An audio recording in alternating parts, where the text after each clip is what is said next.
Welcome to episode 18 of In the Lab. Today we're talking about my 3 favorite books. Hey, just so you know, everybody has bad days.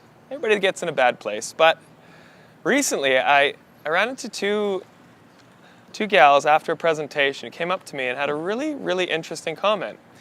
They asked about the book I'd mentioned when we were in when I talked about being a bad place. And they wanted to know, because they said they didn't really know what they wanted to do with their life and they wanted some direction. I said, well, first of all, talking to me about that, wow. But every now and then we all get lost. Every now and then we find ourselves in the woods. So immediately the 3 books that came to mind were The Monk Who Sold His Ferrari, Man's Search for Meaning, and The Alchemist. First of all, The Monk Who Sold His Ferrari talks about money, because it's something that governs our life. Things, cars, clothes, everything we do is centered around money. You have to read that book because it puts into perspective what really matters in life and what you should really be caring about. Robin Sharma wrote The Leader Without a Title after that, and now he's a worldwide speaker and author. But it gives you power to know that you don't have to search for the next buck. It's more important to focus on the people around you and helping others. The second book, The Alchemist. Well, this book is all about your journey, and I still remember when I was reading it, I wanted to do something in marketing, but I didn't know if I wanted to run my own business. Once you read The Alchemist, he speaks to your soul, because at one point he talks about how the universe has a plan for all of us. When I tell people they have a superpower, that's not me saying that. That's the universe saying that. We all have a destiny. And he has this chilling quote. When I read it, I still get goosebumps. And he says that when you're working on your life's work, the universe has a funny way of helping you out. Think about that. If you're doing what you're meant to do, if you're helping people, if you're doing something to grow your community, the universe is going to help you out in some way. So The Alchemist, you have to read The Alchemist.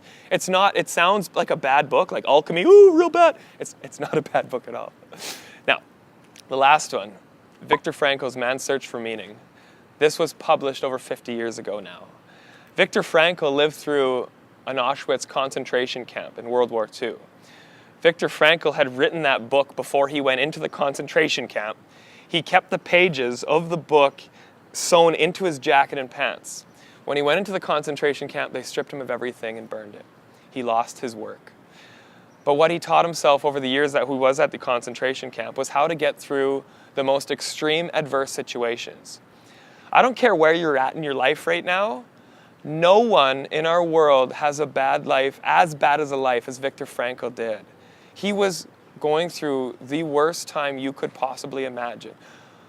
But what you learn out of that, there's one thing that they could never take away from him: his attitude. No matter where you're at in life, no matter how bad things are, you can always smile and say, you know what? Today's going to be different. Today's going to be better. If you're still lost, if you're in a bad place, shoot me an email. I'm going to send you one of these books. I want you to read it. Once you read these books, they give you confidence, because you're going to start believing in more than yourself. You're going to believe in things outside of what you're capable of.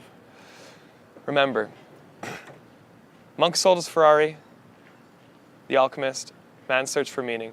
These books, I guarantee, will change your life. Peace be to Journey.